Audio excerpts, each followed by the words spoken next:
Shirt क्या कुर्ती है? गुरुजी जय श्री राम। चेला राम मैं राम। आपको प्रणाम करता हूँ। हाँ बको मेरा खुश ये हो। प्रश्न है कि जैसे कि आज की स्त्री जो है उनका सोच ये है कि औरतों को गुलाम बनाने के लिए पुरुषों ने इतिहास लिखा है, और औरत क्या खाना बनाए, औरत बच्चा पैदा करे, क्या औरत का यही काम है? औरत जॉब ना करे, औरत जॉब बाहर ना जाए, तो पुरुष दिन भर जॉब करके आता है और उसको घर में ना कुछ मिलता है खाने के लिए। आज की औरत ना खाना बनाती हैं और ना तो कुछ करती हैं ना। पुरुष को बोलते भगवान नहीं मानना चाहिए। पुरुष कौन है? एक मामूली सी इंसान है, तो उसको भगवान मैं क्यों मानूं? ना उसके लिए कुछ भी नहीं करते वो लोग। तो ऐसे औरत के लिए क्या कहा जाए? ये बेटा किसका अनुभव बता रहे ये हैं? अनुभव मैं अपने पत्नी का बता रहा हूँ। मैं खुल के बताना चाहता हूँ कि मेरा बात डिवोर्स तक चला गया। मैंने उसको बहुत चीज बताया और मेरा ऐसा संसारी में जीवन लगता ही नहीं है। मुझे ऐसा संत बनने का मन कर, सब कुछ छोड़ के अच्छा कमाता भी। तो फिर ब्याह काहे को किए? गुरुजी ब्याह करने का मन नहीं था, बस उसने अपना प्रॉब्लम ऐसे बताया कि मैं कर लिया।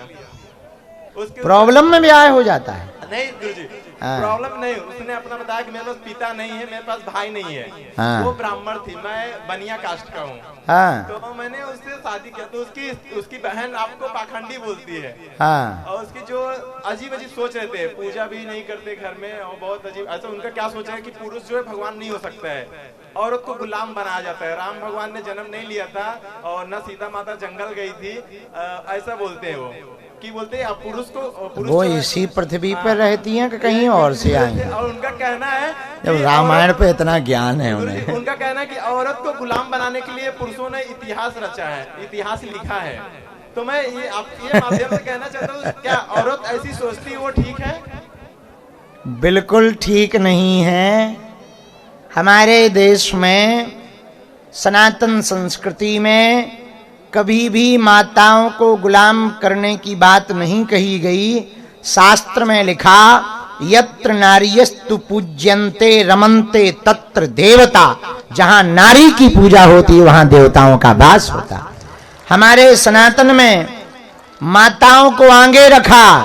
मातृ प्रधान देश है, इसलिए हम सनातनियों ने गाय को भी माता कहा, गंगा को भी माता कहा, गीता को भी माता कहा, गायत्री को भी माता कहा और अपने देश को भी भारत माता कहा। हमारे देश में औरत को गुलाम करने की बातें नहीं कही गई।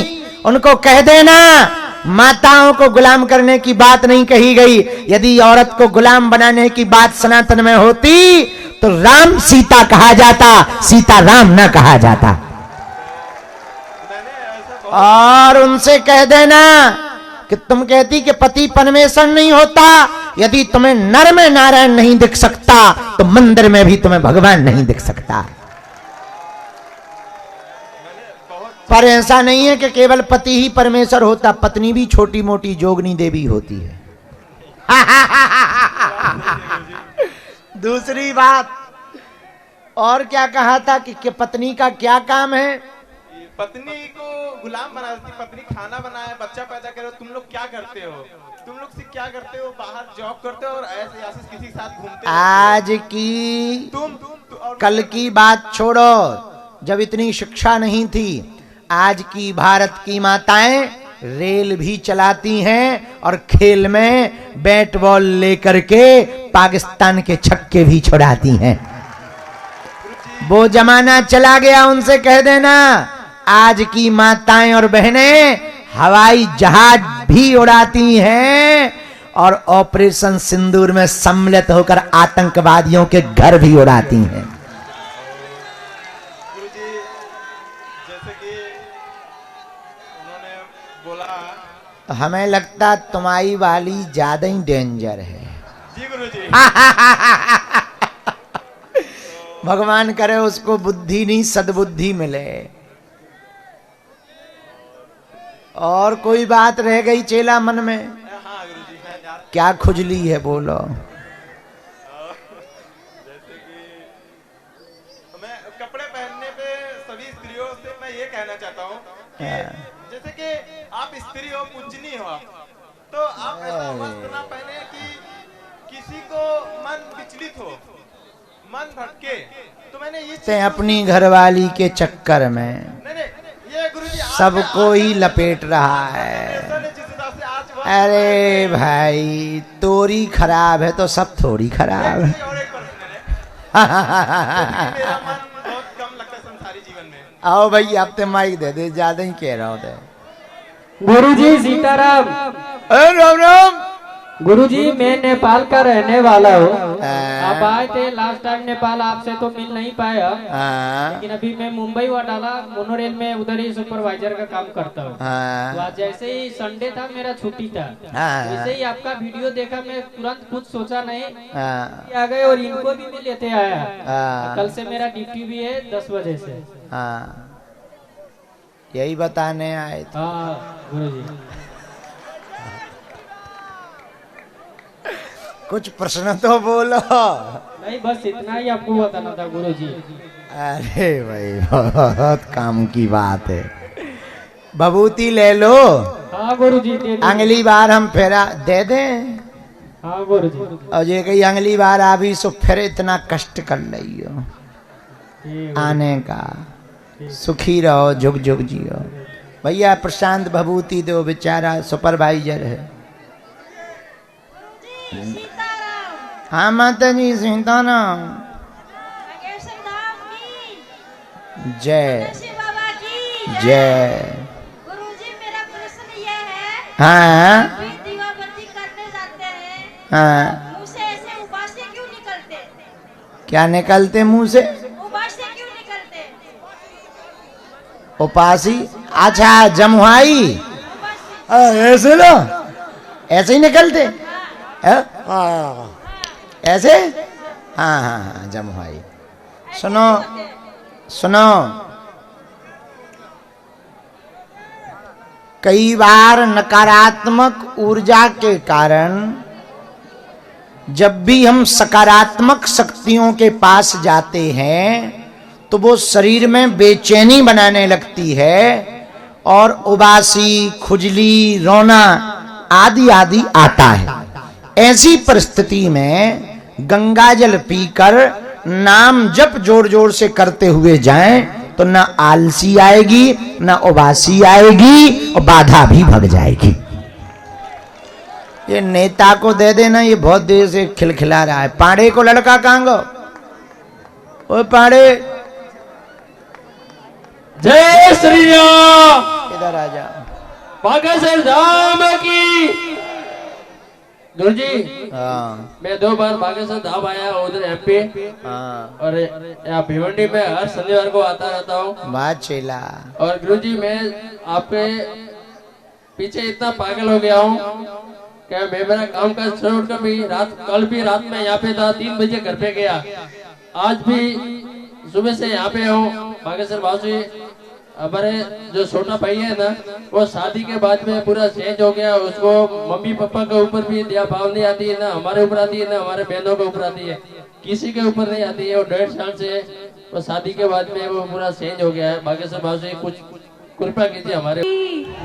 सन्यासी बाबा की, साधु जी, मेरा प्रश्न ये है गुरुजी, जो आपके हाथों से हमको प्रसाद मिलता है, अगर वो खाने लायक रहता है तो हम ग्रहण कर लेते हैं, बट अगर वो ग्रहण करने लायक नहीं रहता है तो उस वस्तु को, जैसे कि आप जो भी दे देते हैं, निर्माल्य और प्रसाद तो छोड़ दो, बाकी जो आदर्श कुछ देते हो, जैसे किसी को रुद्राक्ष दे दिया, किसी को पैसा दे दिया, मुझे तो आपने पैसा दिया था, तो उस प्रसाद को कैसे और कहाँ रखना चाहिए?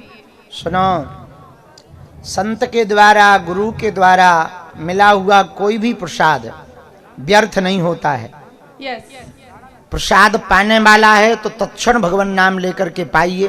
पुष्प है तो पूजा स्थल पर रखिए, माला है तो धारण करिए, जप करिए, रुद्राक्ष आदि वस्तु है तो उसको जेब आदि बैग में रखिए, दक्षिणा है तो उसको जहां धन संग्रह करके रखते हैं वहां पर रखिए। सीताराम। और सर एक और गुरुजी एक प्रश्न और है, मैं आपके धाम से आपसे 3 साल से जुड़ी हूँ, बट मेरे घर वाले मतलब विरोध करते हैं। मैं बहुत पागलों की तरह आपकी भक्ति, बालाजी की सेवा करना चाहती हूँ, तो वो भक्ति मुझे मिले और भगवान से जुड़ने का क्या है रास्ता, वो मुझे चाहिए।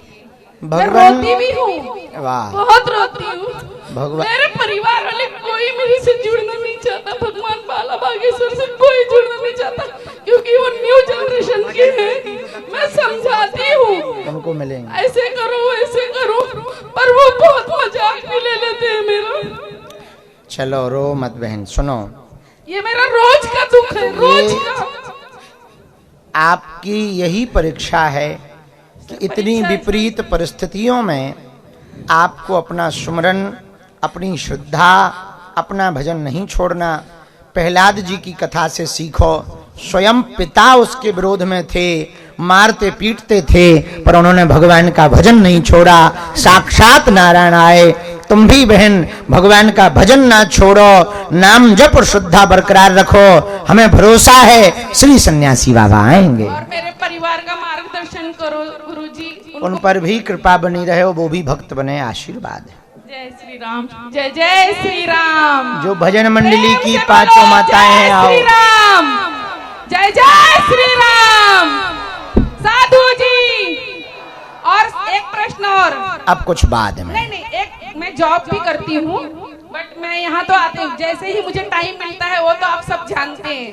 मंगलवार, शुक्रवार, अगर मुझे वहाँ से जल्दी मेरे जॉब से मुझे छुट्टी मिलता तो मैं वार भी नहीं देखती हूँ, यहाँ ये मंदिर में आ सकती हूँ, बट वो धाम में आना नहीं पॉसिबल है, तो उसके लिए क्या उपाय है? तब तक के लिए यहीं की आज्ञा है।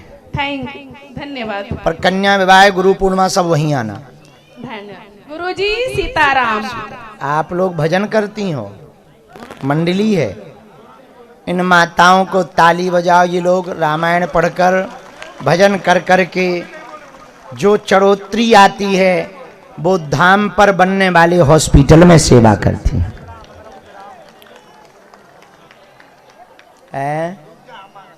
आओ माता, खुश रहो, भगवान की बहुत कृपा। निरोगी रहें और रो मत, भजन करो। और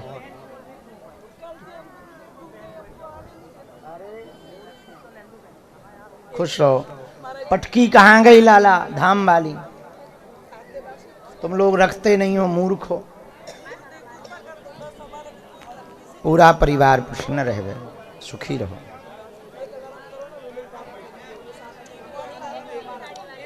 आप लोग जब उतर जाए सोने, हम बुला ले भी मंच पे उनको। इसके बाद अंगला माइक, चलो टकले बाबा खड़े हो जाओ, इन्हें माइक दे दो टकला बाबा को। गुरुजी सीताराम, चेला राम राम। बागेश्वर धाम की जय। गुरुजी हमारा एक प्रश्न ये भी है सही हो जाए। हाँ बोलो। कि जिस सनातनी को थोड़ा सा ऐसा प्रभु का भजन करे, उनको इतनी आराम दिया जाए कि वो प्रभु पे विश्वास कर ले।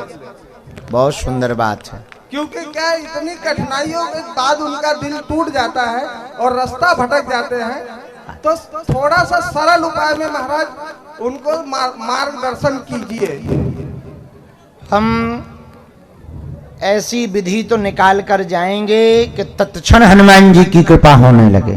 क्योंकि कुछ सनातनियों की वजह से हमें कहीं अपमानित होना पड़ता है। हाँ। और इसके लिए हम ये चाहते गुरुजी, अगर प्रभु का थोड़ा भी चरण पकड़े तो उनको ये चीज एहसास हो कि प्रभु हमारे को भी अपनाए हैं, अब हमें सामने अपना लिए हैं। सुनो, सामने वाले के ऊपर है कि वो किस श्रद्धा से पकड़ रहा चरण। यदि बहुत कठोर श्रद्धा के साथ पकड़ेगा, अटूट श्रद्धा के साथ, भले ही एक क्षण के लिए पकड़े, उतने में ही कल्याण हो जाएगा। बस यही था। और एक हमारे ऊपर एक और कृपा कर दीजिए, भाभूति और जो पाठक जी इन्होंने इतनी मंदिर बनाई है, उनके चरण स्पर्श करा दीजिए प्लीज। आपके तो चरण मिलेंगे वो पाठक जी, हाँ, जिन्होंने इतनी त्रिपाठी जी। हाँ त्रिपाठी जी, मैं उनका चरण स्पर्श करना चाहता हूँ। अब वही उनके ऊपर है, कहाँ गए क्योंकि उन्होंने त्रिपाठी जी? इतनी जनता जमा करने की सक्षम रखी, तो मैं उनके चरणों में अपना आशीर्वाद लेना चाहता हूँ। ठीक है, ये हैं यहीं। चलो माइक कहाँ है भैया? वो बालक का सवाल तो हो गया था। ऐसे आओ पांडे जी। ये जो ये जो बालक है इसको मोटा बाबा आगे आके, ये बालक जो नीली सी जो